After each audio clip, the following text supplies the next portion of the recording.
Hi అండి, welcome back to my channel. ఈరోజు మన వీడియోలో ఫ్లఫీ ఆమ్లెట్ని ఎలా వేసుకోవాలో చూపించబోతున్నాను. సో ఫ్లఫీ ఆమ్లెట్ అంటే చాలామందికి ఇష్టం అనమాట. మెయిన్గా పిల్లలు అయితే చాలా ఇష్టపడతారు.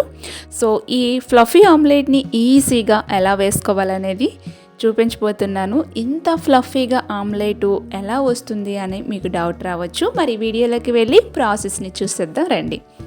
నేను ఈ ఫ్లఫీ ఆమ్లెట్ చేసుకోవడానికి ఒక బౌల్ని తీసుకొని బౌల్లోకి 4 ఎగ్స్ని బ్రేక్ చేస్తున్నాను అనమాట. సో నేను 4 తీసుకున్నాను. మీరు ఎక్కువైనా తక్కువైనా తీసుకోవచ్చు, అది మీ ఇష్టం.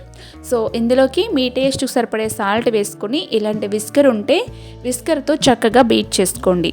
విస్కర్ లేని వాళ్ళు ఏం చేయాలంటే స్పూన్ ఉంటుంది కదా, స్పూన్తోన పోర్క్ ఉంటుంది కదా, పోర్క్తోనైనా సరే ఈ విధంగా బీట్ చేస్తూనే ఉండాలన్నమాట. ఇలా ఎంత టైం చేయాలి అని మీకు డౌట్ రావచ్చు. సో ఇలా అయితే ఒక 15 to 20 minutes పాటు మనం బీట్ చేస్తూనే ఉండాలన్నమాట. లేదనుకుంటే మన దగ్గర బీటర్ ఉంటే బీటర్తో అయినా బీట్ చేసుకుంటే చాలా తొందరగా అయిపోతుంది. జస్ట్ 2-3 minutesలో ఫినిష్ అయిపోతుంది. బీటర్ పెట్టి చేసామంటే చాలా క్రీమీ స్ట్రక్చర్ వస్తుంది. మంచి క్రీమీ స్ట్రక్చర్ ఈ విధంగా వచ్చేలా బీట్ చేసేసుకొని పక్కన పెడదాము. ఇప్పుడు స్టవ్ ఆన్ చేసుకొని స్టవ్ పైన ప్యాన్ పెట్టుకొని ఇప్పుడు ఇందులోకి 1 టేబుల్ స్పూన్ ఆయిల్ వేసుకొని ఆయిల్ కొంచెం హీట్ ఎక్కాలి. సో నార్మల్గా హీట్ అయిన తర్వాత మనం ఎగ్స్ని బీట్ చేసుకున్న మిశ్రమాన్ని ఇప్పుడు ఇందులోకి యాడ్ చేసేద్దాం. మొత్తం కూడా వేసుకొని స్టవ్ని హై ఫ్లేమ్లో ఫస్ట్ పెట్టండి.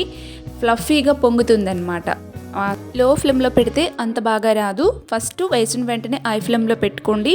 1 minute అయిన తర్వాత మళ్ళీ లో ఫ్లేమ్కి టర్న్ చేయండి. అలా చేస్తారంటే మనకి ఫ్లఫీ ఆమ్లెట్ చాలా ఈజీగా రెడీ అయిపోతుంది. చూసారు కదా, ఒకవైపు చక్కగా ఫ్రై అయ్యిందనమాట. ఇది ఎంత ఫ్లఫీగా స్పాంజీగా వచ్చిందో ఈ ఆమ్లెట్. దీనిపైన మీరు కొంచెం కారం, కొంచెం పెప్పర్ పౌడర్, ఇంకా చాట్ మసాలా, గరం మసాలా ఏవైనా వేసి ఈ విధంగా ఫోల్డ్ చేశాను నేను. సో నేను రెండో వైపుకి టర్న్ చేయలేదు. రెండో వైపుకి టర్న్ చేయాలనుకున్నా చేసుకోవచ్చు. ఈ విధంగా నేను అన్నీ కొంచెం మసాలా స్పైసెస్ని యాడ్ చేసేసి ఈ విధంగా ఫోల్డ్ చేసుకొని నేను చక్కగా రెండు వైపులు కూడా ఇలా దీన్ని కాల్చుకొని తీసుకున్నాను అనమాట. చాలా ఫ్లఫీగా వస్తుంది. సో ఈ విధంగా ట్రై చేశారంటే ఫ్లఫీ ఆమ్లెట్ ఈజీగా మీరు ఇంట్లోనే ప్రిపేర్ చేసేసుకుంటారు. ఎప్పుడు మీరు ఆమ్లెట్ చేసుకున్నా ఒకేలా కాకుండా ఎప్పుడు కూడా ఇలానే చేయాలనుకుంటారు ఒక్కసారి కనుక మీరు చేశారంటే.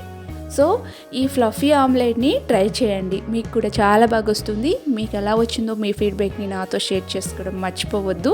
ఈ విధంగా ఫ్లఫీ ఆమ్లెట్ని చేసేసుకొని వేడివేడిగా సర్వ్ చేసుకుంటే చాలా బాగుంటుంది. ఇప్పుడు దీన్ని కట్ చేసి చూపిస్తాను. చూసారు కదా ఎంత ఫ్లఫీగా వచ్చిందో. సో నార్మల్గా ఆమ్లెట్ మనం వేస్తే ఇంత ఫ్లఫీగా రాదు కదా. సో ఫ్లఫీ ఆమ్లెట్ టేస్టే వేరనమాట. ఇలాంటి మరెన్నో ఇంట్రెస్టింగ్ రెసిపీస్ కోసం నా ఛానల్ని లైక్ చేసి సబ్స్క్రైబ్ చేసి షేర్ చేయండి. పక్కనే ఉన్న గంట సింబల్ని క్లిక్ చేసుకోండి. Thank you.